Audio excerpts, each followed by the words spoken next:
P.G. Wodehouse, Hello Plum. Autobiographie en digression.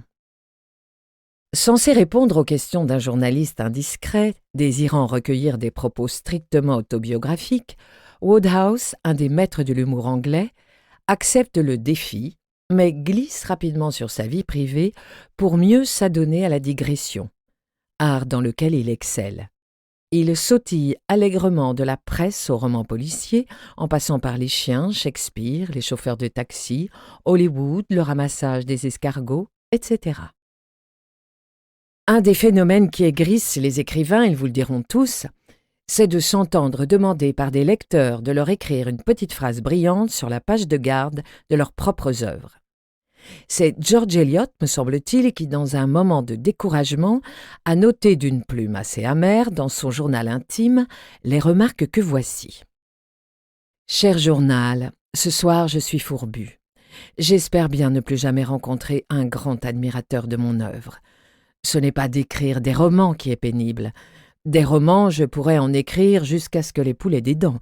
Non, ce qui vous tue son auteur, c'est cette fichue manie de la dédicace. Oh, je vous en prie, ne vous contentez pas de signer. Vous ne voudriez pas m'écrire quelques mots vraiment brillants? Je voudrais les voir en prison, tous tant qu'ils sont. Et si la prison venait à brûler, je rirais à en crever. » Richard Powell, l'auteur de romans policiers, se plaignait lui aussi de cette mode dans un récent numéro de The American Writer. Dès que je vois approcher quelqu'un qui tient à la main un exemplaire d'un de mes livres, notait-il, je me mets à transpirer à grosses gouttes. Eh bien, c'est exactement la même chose pour moi. Quand j'écris un livre, la bonne parole coule de ma plume comme un sirop. Mais il suffit qu'une femme souriante arrive en douce avec mon petit dernier sous le bras et me demande de lui griffonner une dédicace amusante sur la page de garde pour que j'aie l'impression qu'une main invisible vient d'enlever mon cerveau de l'intérieur de mon crâne pour lui substituer une variété de choux-fleurs. Peut-être existe-t-il des auteurs capables de vous pondre 2 petites lignes de génie au débeauté, mais je ne figure pas parmi eux. Moi, il me faut au bas mot 1 mois de préavis et même alors, je ne garantis rien. Quelquefois, je parviens à m'en tirer par la rapidité du geste, mais c'est rare. Quand je n'écris pas à la machine, je me sers d'un de ces stylos à billes qui vous dispensent d'utiliser un buvard.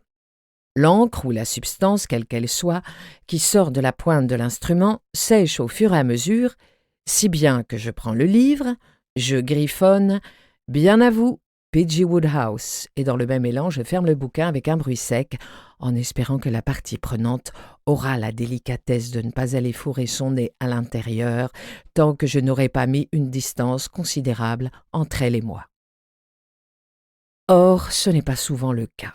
9 fois sur 10, la brave dame écarte la couverture, comme un écaillé vous ouvre une huître, et j'ai droit alors à la mine déconfite, au silence pesant, et en dernier lieu au cri de détresse « Moi qui voulais quelque chose d'amusant !»